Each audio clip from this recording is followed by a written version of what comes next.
আসসালামু আলাইকুম। সবাই কেমন আছেন? আশা করছি ভালো আছেন। আমিও ভালো আছি।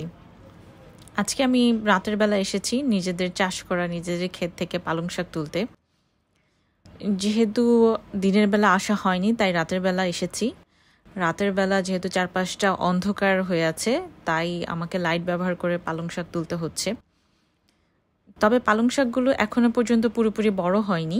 এই কারণে পাতাগুলো খুবই কচি আছে, ছোট আছে। সেক্ষেত্রে আশা করছি খেতেও খুব ভালো লাগবে। কারণ বেশি বড় হয়ে গেলে তারপর আর খেতে খুব একটা ভালো লাগে না। ছোট অবস্থাতেই খেতে ভালো লাগে।